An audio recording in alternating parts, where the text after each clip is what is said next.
sama kayak si Agus ini namanya, dia merangkak itu. Jadi kalau di situ dia kayaknya kurang ada yang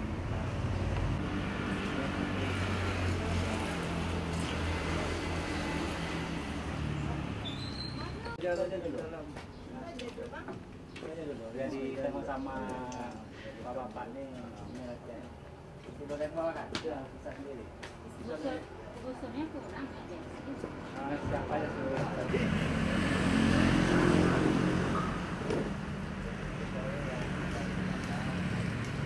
Betul ya.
Ya.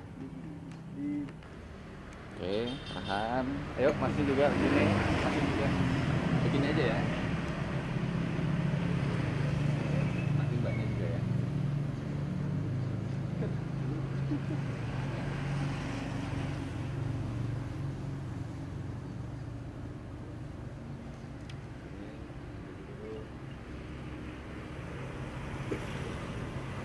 Sip.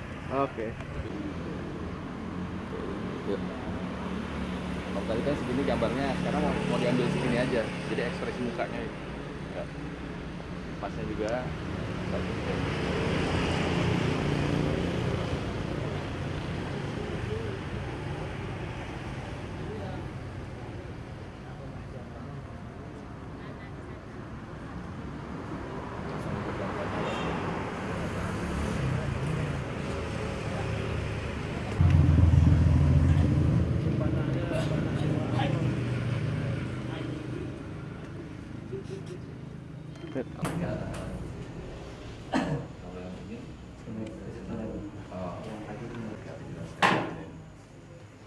Terang nggak?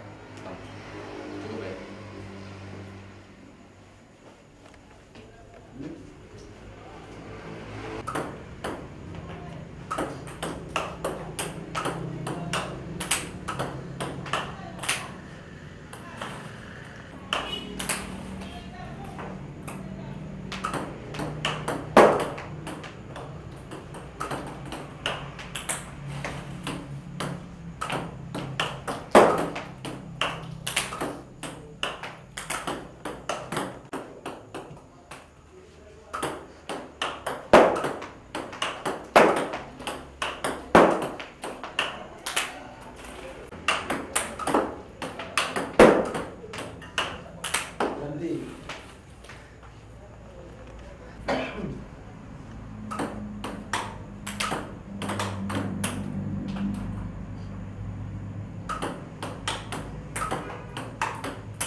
Coba sisi lagi.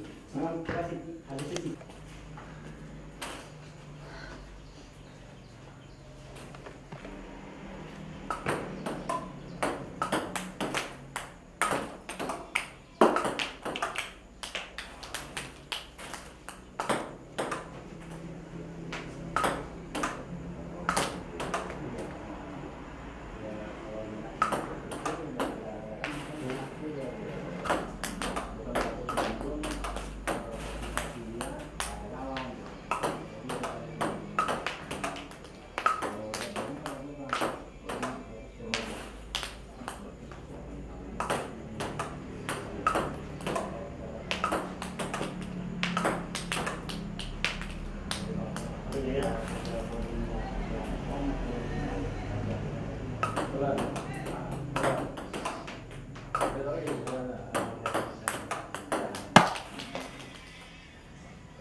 天使说我。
Oke, bisa diangkat Pak. Posisinya pas. Biar rapi. Oke, Bapak Agak belakang ya. ya beraktivitas saja.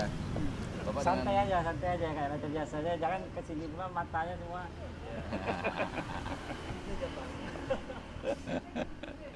Ya, Bapak dengan Bapak siapa? Saya Budi. Pak Budi. Ya, Budi. Di NPC ini sebagai apa Pak? Saya kebetulan ketua di NPC Kota Pekanbaru dan alamat kita ini di Jalan Hang Tua dan Hang Tua masuk ke Hang Jebat. Bagi warga Kota Pekanbaru yang ingin berkunjung silakan ke NPC Kota Pekanbaru Jalan Hang Jebat Pekanbaru. Oke. Pak, NPC apa sih Pak? NPC itu singkatan dari National Paralympic Committee. Itu organisasi yang setara sama KONI, itu menaungi olahraga para difabel. NPC ini berpusat di Bonn, Jerman. Kalau KONI itu berpusatnya di London, Inggris, nggak salah. Nah, difabel sendiri Pak, itu ada. Difabel ialah kekurangan atau kebutuhan khusus melekat pada diri seseorang. Sementara di NPC ini difabel itu ada 4 kategori yang kita naungi itu. Itu tunadaksa. Tunadaksa itu banyak macamnya seperti putus kaki, polio, putus tangan. Nah, itu tunadaksa. Terus ada lagi itu tunarungu. Tunarungu itu kita ketahui itu mereka tidak berbicara, tidak bisa gitu. Terus yang ketiga tunanetra. Tunanetra kita juga udah tahu sebagai apa tunanetra. Terus keempat tunagrahita. Tunagrahita yaitu orang yang mempunyai kemampuan berpikir itu kalau di NPC itu 70% daya pikir mereka gitu. Nah, itulah yang kita naungi di NPC National Paralympic Committee. Oke. Nah, dari semua teman-teman yang ada di sini total ada berapa Pak? Dari berapa sampai sekarang udah ada berapa? Kalau di Pekanbaru sekarang ini yang sudah kita daftar itu atlet yang pernah mengikuti Peparnas itu lebih kurang 50 orang yang ikut Peparnas, dan atlet-atlet pemula yang baru kita temui dan kita cari jumlah sekarang itu ada sekitar 120 atlet. Oke, betul Pak. Nah, di NPC sini semua pasti dibina ya Pak ya? Dibina, maksudnya apakah dibina dari mereka baru masuk, pembinaannya gimana sih Pak? Atlet NPC kalau masalah pembinaan itu bagi mereka yang berprestasi ada uang pembinaan dari organisasi. Itu setiap bulannya mereka ada dapat bagi yang berprestasi. Sementara bagi yang belum berprestasi seperti rekan-rekan di belakang ini kan mereka belum berprestasi gitu kan. Jadi inilah tugas dari NPC sebetulnya. Tugasnya bagaimana merekrut para difabel untuk menjadi atlet di masa akan datangnya. Jadi yang berprestasi mereka sudah punya uang pembinaan, mereka bisa berlatih dengan adanya uang tadi, dan tentu udah ada juga fasilitasi dari organisasi. Sementara yang memang yang jadi beban dan masalah, tentu kita pengen kota kita juga tidak ada para difabel yang berkeliaran atau meminta-minta, maka kita kumpulkan di sini semua. Inilah tugas kita sebetulnya, yang sebenarnya tugas mengumpulkan para difabel agar mereka bisa berprestasi dan mandiri. Itu tugas yang utama kita. Oke, ini kan mereka datang ke sini tentunya belum apa-apa tadi kan. Ya. Nah, cara Bapak membentuk mereka menjadi orang yang akhirnya dari segi mental, dari Bapak melihat seperti yang Bapak bilang tadi, oh ini dia mungkin bisanya dia gitu. Nah, cara Bapak menempatkan mereka, kamu cocoknya di sini. Nah, membinanya itu gimana Pak? Memang ini suatu pengalaman bagi para difabel yang pernah ikut di organisasi. Ketika mereka melihat para difabel di jalan atau di rumah atau di pondok-pondok di mana mereka bisa temui, mereka bisa ada prediksi. Ini bagus arahnya ke olahraga ini. Ini bagusnya ke olahraga ini. Dan mereka akan dikumpulkan. Ketika dikumpulkan itulah kita bertanya kepada mereka, apa kebiasaan mereka sehari-hari. Nah, dari kebiasaan mereka sehari-hari itu apakah mereka bekerja atau tidak bekerja. Kalau biasa mereka bekerja dan punya kekuatan dan kerjanya berat, nanti kita usahakan ke olahraga yang memang memerlukan power. Seperti mereka yang tidak biasa bekerja, ini para difabel ini kadang-kadang memang mereka tersembunyi juga di rumah-rumah, kadang-kadang malu keluar, kadang-kadang orang tuanya juga tak mengizinkan. Kenapa? Karena mereka takut. Anak-anak seperti Desi ini baru juga keluar dari rumah. Selama ini mereka terkurung. Kenapa terkurung? Orang tuanya takut karena keadaan mereka seperti ini nanti terjadi hal-hal yang tidak memungkinkan di jalan. Jadi seperti ini Desi ini kan powernya kurang. Jadi dengan dilatih secara pelan-pelan dengan memanah, memang memanah itu biasanya kita bisa ringankan dulu apa talinya. Mudah-mudahan dengan begitu kekuatan mereka lama-kelamaan akan muncul. Dan kita lihat di sini sekarang sudah bagus ketenangannya dalam memanah pun sudah punya power sepertinya gitu. Nah, untuk melatih itu kan sepertinya mungkin butuh pelatih. Iya. Atau butuh orang juga yang dengan sabar lah. Apakah itu Bapak langsung atau Bapak mendatangkan orang lain atau gimana Pak? Masalah pelatih ini suatu masalah besar bagi kami. Kenapa masalah besar? NPC Kota Pekanbaru ini udah dibilang 4 tahun tidak punya anggaran, tidak dibantu pemerintah. Apakah kami yang salah? Kami merasa yang bersalah. Mungkin kami kurang komunikasi dengan pemerintah. 4 tahun ini kami tidak punya anggaran. Jadi bagaimana kami mendidik anak-anak ini tanpa pelatih? Tentu kami berusaha mencari orang-orang yang punya jiwa sosial yang tinggi, punya waktu untuk meluangkan bagi hati-hati kita atau anak-anak yang baru kita temui ini. Jadi semuanya itu memang kita tidak punya anggaran. Jadi kita berterima kasih bagi orang-orang yang menyediakan waktu, yang mempunyai jiwa sosial yang tinggi. Karena kalau kita cari pelatih yang profesional, berapa akan kita bayar? Dari mana uangnya? Sementara untuk mereka ke sini aja kita kasihan untuk uang minyak pulang pergi, untuk konsumsi mereka, untuk minum teh dan kopi mereka di sini tentu punya anggaran sendiri. Jadi saya berterima kasih sekali kepada orang-orang atau rekan-rekan yang punya ilmu, yang mau menyumbangkan ilmunya tanpa pamrih untuk kemajuan para difabel agar mereka juga bisa berkembang. Nah, untuk NPC sendiri dengan teman-teman yang ada sejauh ini sudah berapa cabang yang mereka jalani? Ya. NPC sekarang ini menaungi 14 cabang olahraga, itu atletik. Kebetulan atlet-atlet kota yang atletik berlatih di Stadion Rumbai. Yang angkat berat ada di gornya provinsi, di situ alat-alat angkat beratnya lengkap. Tenis meja itu kita didik di sini. Bulu tangkis sementara mereka berlatih secara mandiri. Nah, kenapa secara mandiri itu tadi karena kita tak punya anggaran untuk merekrut seorang pelatih yang betul-betul profesional.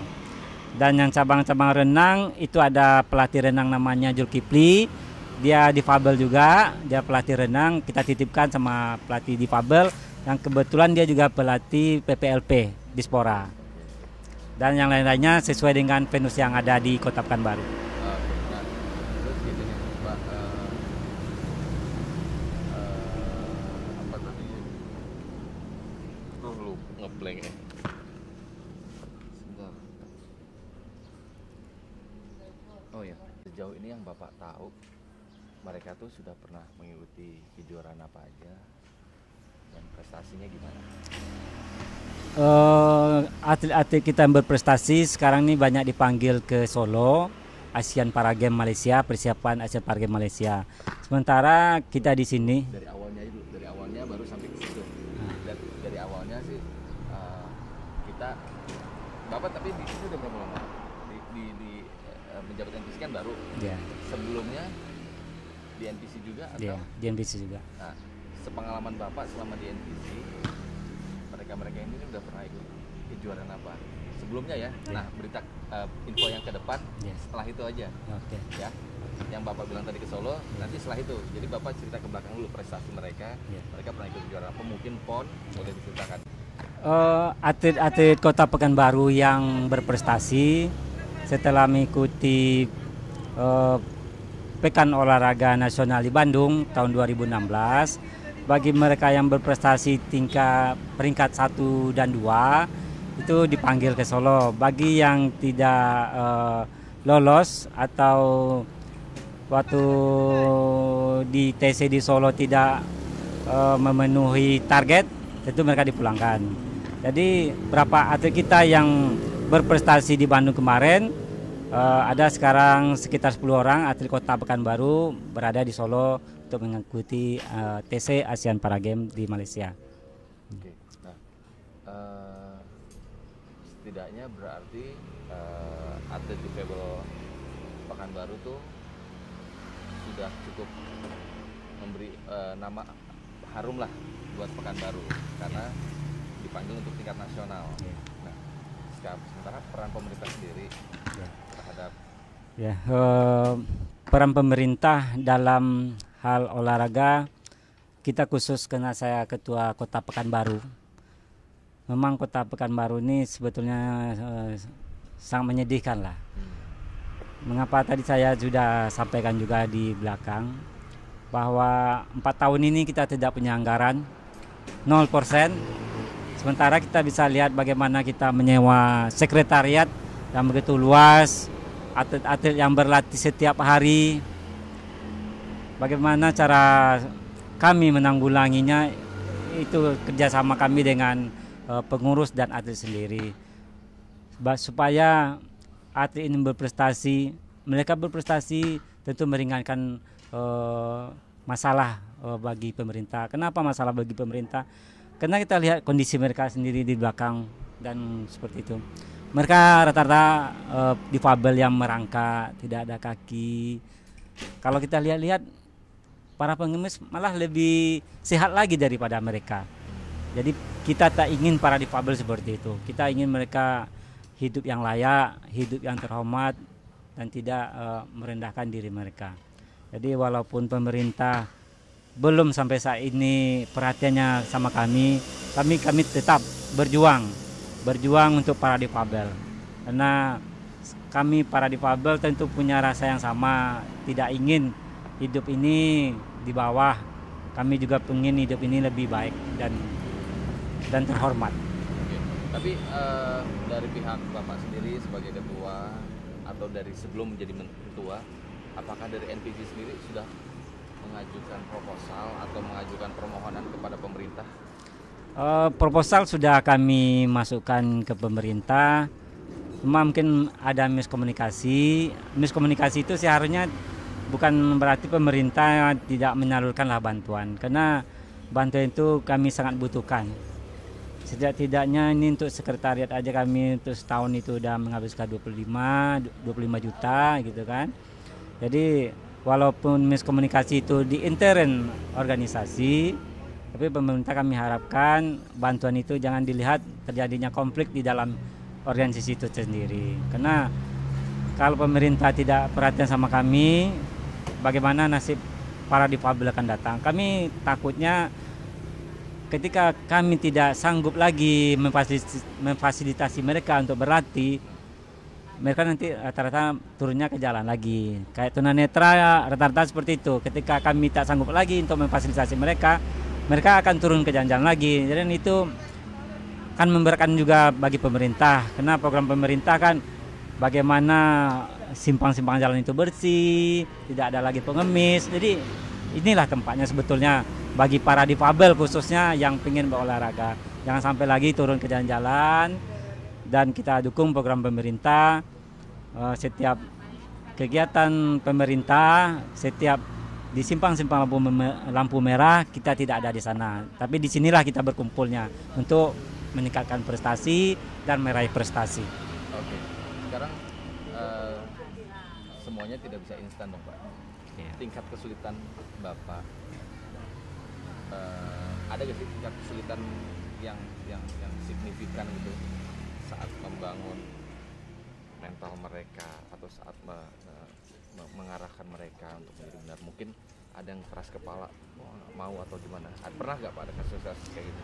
Ya, para difabel rata-rata itu memang punya masalah pribadi gitu kan. Untuk mengumpulkan mereka memang berat karena mereka punya ego. Kenapa? Karena kekurangan mereka itu mereka menutupi dengan ego mereka yang tinggi. Jadi ketika kita mengumpulkan mereka di sini itu berbagai macam ego yang kita kumpulkan di sini itu bagaimana pemecahannya gitu. Rata-rata kita kumpulkan aja dulu sama mereka di sini, dengan mereka sedang bergaul dengan para difabel rata-ratanya itu mereka akan bisa menyesuaikan diri dan bisa membatasi diri.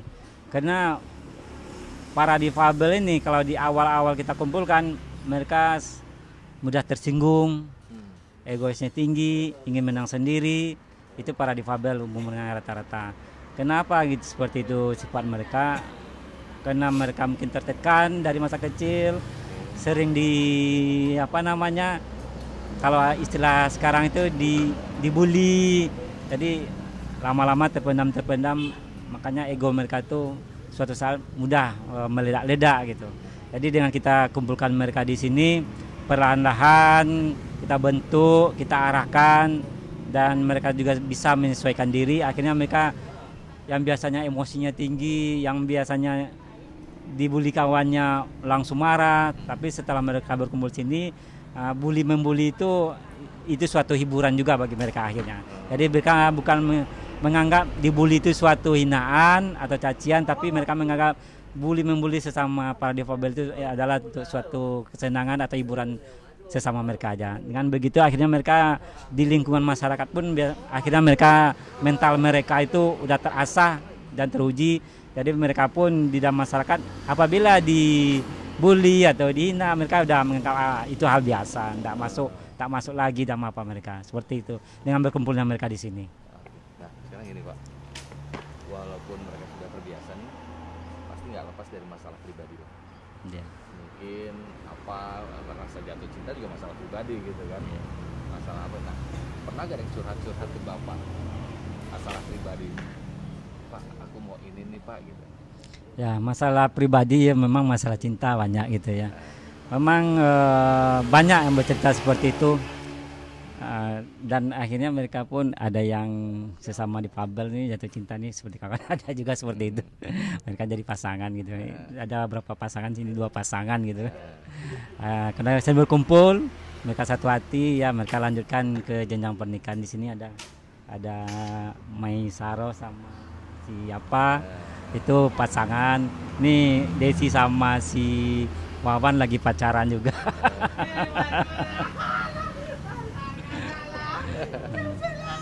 Dan ada hal-hal lainnya. Memang ketika para difabel ini mentalnya sudah terbentuk, mereka tidak lagi memikirkan difabelnya. Mereka itu ibaratnya kalau masalah percintaan mereka menganggap semuanya sama, dan mereka pun sama orang normal pun mereka kejar aja gitu. Banyak dapat gitu kan. Nggak ada lagi namanya minder, terendah diri, itu tidak ada. Bisa kita lihat di sini kayak Purwanto itu baru dapat istri juga nih tahun 2017, pulang dari Bandung dapat 5 medali, 3 medali emas, 2 perunggu, dia barusan menikah juga tuh dengan normal juga gitu. Jadi kalau ketika kita berprestasi dan rasa percaya diri itu sudah ada, kita sudah tidak ada lagi mengingat, wah saya takut sama perempuan normal, itu tidak ada lagi. Kita malah banyak dikejar malah gitu. Kalau mereka sudah sukses ya Pak ya, dikejar-kejar malah gitu. Walaupun mereka ini, tapi kalau sudah sukses, dikejar aja sama cewek. Ini seperti kawan kita yang baru namanya Budi Stego, ini seperti Agus juga. Barusan juga menikah tuh sama orang biasa juga, normal ya. Artinya kok dengan fisik seperti mereka tetap bisa diterima di masyarakat ya. Biasa ya. Ya. Oke, nah sekarang harapan Bapak sendiri, Ya. pemerintah maupun harapan ke teman-teman. Ya. Ini saya tambahkan dulu untuk kawan-kawan tadi. Ketika kita berkumpul di organisasi ini untuk berolahraga dan kita berprestasi, bagi kita itu semua sama. Baik itu masalah percintaan, keluarga, itu tidak ada lagi masalah. Karena kita juga dihargai orang dan kita pun bisa diterima di masyarakat. Nah, harapan saya ke pemerintah, saya harap pemerintah bisa melihat ini suatu bukan organisasi olahraga aja, karena di sini mencakup semua aspek sosial, kesejahteraan, ketertiban di dalam pemerintahan. Jadi NPC bukan olahraga prestasi saja. Jadi disinilah wadah, semua wadah. Kenapa seperti itu? Di sini sosialnya ada. Kita menaungi orang-orang yang rasa-rasa pemerintah membuat repot mereka, kita tampung di sini. Itu di sosialnya, di ketentraman, di jalan-jalan mereka tidak mengganggu lagi, di pasar-pasar mereka tidak mengotori lagi. Nah, itulah himbauan saya kepada pemerintah. Mari kita perhatikan juga NPC, karena walau bagaimanapun kami tanpa bantuan pemerintah tentu punya batas dan kemampuan. Ketika kami sudah tidak mempunyai kemampuan lagi, yang kami takutkan para difabel ini itu tadi turun lagi ke jalan-jalan. Nah, itu tadi yang kami takutkan. Jangan sampailah saya sendiri sebagai para difabel sebetulnya melihat orang-orang yang meminta-minta itu suatu pukulan bagi saya. Pukulan kenapa? Bagaimana mereka ini tidak menjatuhkan harga diri dan martabatnya, karena ada satu wadah yang namanya NPC, National Paralympic Committee, itu olahraganya prestasi yang diakui pemerintah berdasarkan undang-undang. Undang-Undang nomor 3 tahun 2005. Di situ sudah masuk bahwa NPC itu dinaungi undang-undang. Jadi marilah bagi semua pihak, pemerintah, mari kita bangun NPC ini, karena dengan NPC ini ada, pemerintah juga terbantu. Seperti itu.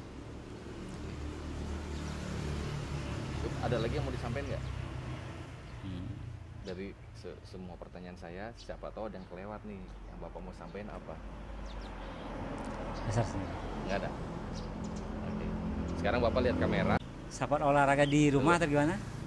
Boleh di rumah. Tunggu. Oke, 5, 4, 3, 2. Bagi pemirsa olahraga di rumah, dengan adanya NPC Kota Pekanbaru, wadah kita para difabel untuk berkumpul, wadah kita untuk berprestasi, mari berkumpul. Jangan bersembunyi di rumah, jangan malu-malu, jangan rendah diri. Dengan berolahraga, kita akan bisa merubah hidup kita untuk arah yang lebih baik dan masa depan yang lebih cerah lagi. Cakep. Oke, yuk lanjut. Oke, dengan Mas siapa? Purwanto. Mas Purwanto. Iya. Mas 37. Oke, Mas. Mas dapat kondisi ini dari lahir atau Dari lahir. dari lahir? Iya. Umur 2 tahun. Umur 2 tahun. Oh, umur 2 tahun. Mas cacat apa nih Mas? Polio kaki kanan. Polio bagian tadi tunanetra. Iya. Mas masuk ke NPC mulai kapan? Tahun 2013. 2013. Ya. Oke. Dari tahun 2013 olahraga apa yang Mas suka di NPC? Saya pertama kali langsung masuk ke panahan. Ya. Sampai sekarang? Sampai sekarang panahan juga. Oke. Dari panahan, Mas ceritain aja. Dari Iya. panahan apa yang Mas sudah dapat? Dari panahan kemarin ikut peparnas di Jawa Barat, mendapatkan medali emas 3, perak 2, perunggu 1. Oke. Mas sebelum masuk NPC, Mas orangnya kayak gimana sih?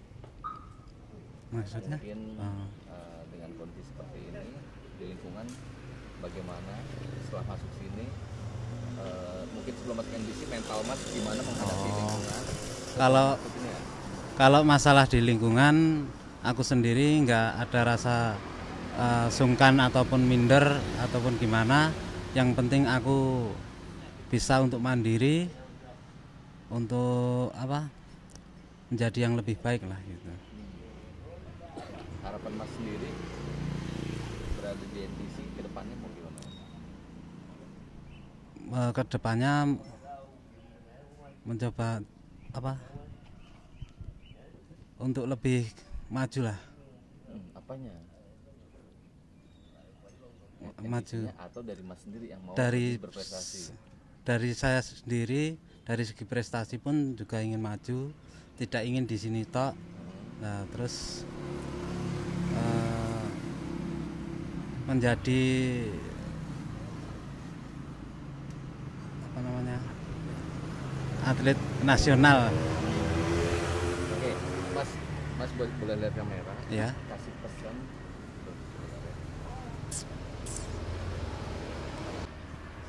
Eh, 3, 2, 1. untuk teman-teman yang dimanapun berada, seandainya seperti saya, jangan pernah merasa malu ataupun nggak bisa. Semua itu pasti bisa kalau kita niat, ada kemauan, pasti ada jalan. Selama kita bisa mampu, tunjukkan prestasi kita.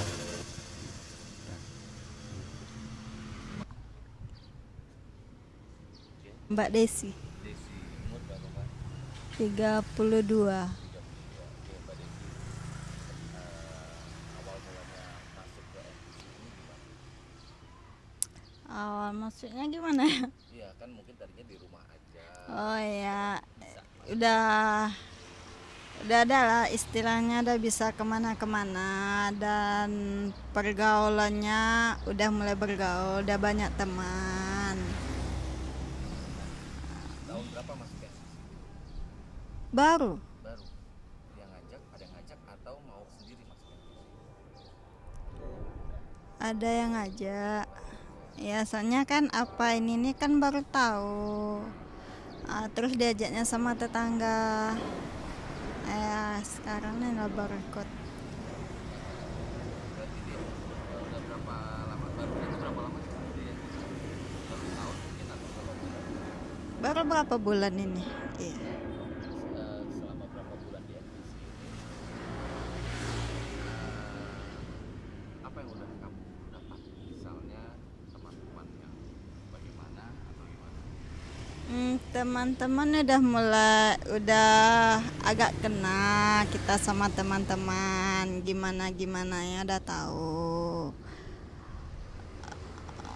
Ya itu aja, udah istilahnya biasanya tinggal di rumah kan, biasanya kita ndak punya teman, udah punya teman, udah bisa tukar pikiran, kita bercanda gitu. Di sini Desi menyenangi olahraga apa? Panah ini? Mana? Tapi semua olahraga pernah coba? Oh belum, baru ini kemarin kan ikut bowling tuh enak juga. Terus pindah ke sini karena bowlingnya tutup, pindah ke sini. Sekarang di mana kan? Iya. Tingkat kesulitan coba mana? Coba ini juga apa? Awalnya sulitnya tuh bagaimana? Oh sulitnya waktu pertama tuh panah tuh agak berat dan keluar terus dari sasarannya, itu aja. Nah, Sekarang udah mulai, istilahnya kalau sekarang udah ada lah perubahan, itu aja. sekarang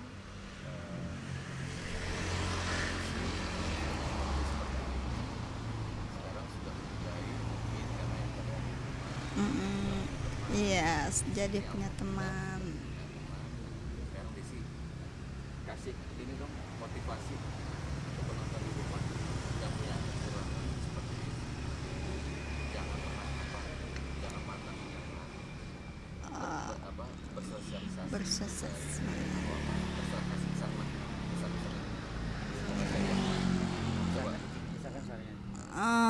Ini aja, siapa yang punya kekurangan jangan putus asa ya. Kalau kita cantik, kita ada kegiatan daripada kita di rumah melangkan. Kalau di rumah pasti kan ada rasa suntuk. Kalau kita berteman, rasa suntuk tuh pasti kan hilang. Pokoknya jangan putus asa lah dengan keadaan kita kayak gini. Itu aja. Bapak, dengan Bapak siapa Pak? Hasbi Tahir, Di sini sebagai apa Pak? sebagai pengurus NPC Kota. Selain pengurus, Bapak pelatih juga ya? Ya, pelatih tenis meja juga. Wasit tenis meja Riau juga. Pak, sulit ya sih Pak melatih teman-teman? Memang berbeda dengan yang normal biasanya. Kayak ini tunarunggu, kita komunikasi agak sulit kan, karena semua dalam pelatihan ini kan butuh komunikasi. Nah, itu agak terbentur di situ kadang-kadang. Kalau yang normal lebih enak. Gitu. Cara Bapak mengatasi teman-teman tunarunggu itu biar mereka mengerti bahasanya Bapak? Di samping pelan-pelan saya coba mengerti bahasa mereka, kemudian didampingi juga oleh pengurus yang udah biasa dengan mereka. Nah, itu. Selain melatih tenis meja, Bapak melatih apa lagi? Tenis meja aja? Sebenarnya saya juga menguasai cabang voli, bola kaki juga, tapi yang sekarang karena faktor usia ini hanya tenis meja yang bisa yang saya jalani ini. Dari semua teman-teman di sini, apakah mereka dipatokan aja, kamu tenis meja aja, kamu panah aja, atau semuanya boleh mereka lakukan? Kalau awalnya tadinya kita melihat potensi mereka ke arah mana yang lebih dominan, yang kalau pemulaan ya, yang baru masuk ke gabung sama kita, jadi mereka bakatnya di mana, ya kita arahkan ke sana gitu. Kemudian dengan keterbatasan mereka juga, apa yang bisa mereka lakukan, ya kita arahkan ke sana gitu. Sejauh ini yang Bapak alami, tingkat kesulitan apa yang paling besar menurut Bapak? Kalau sekarang ini kesulitannya memang kan semua kegiatan ini butuh dana. Itu yang kita belum ada untuk saat ini, hanya kegiatan-kegiatan ini oleh partisipasi pengurus karena melihat adik-adik ini mampu untuk itu, kemudian kita melihat ke depannya demi untuk kita semua. Itu. Itu harapan Bapak terhadap pemerintah mungkin atau terhadap NPC sendiri? Ya, ya NPC kita berdiri sendiri istilahnya ya. Itu memang kita kemana mau mengadu tentu ke induk organisasi.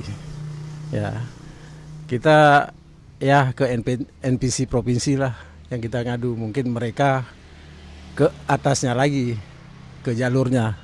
Harapan Bapak dari curhatan itu atau curhatan Bapak nih, mungkin mau nyentuh pemerintah juga nggak apa-apa? Sebenarnya kita pengurus semua lah.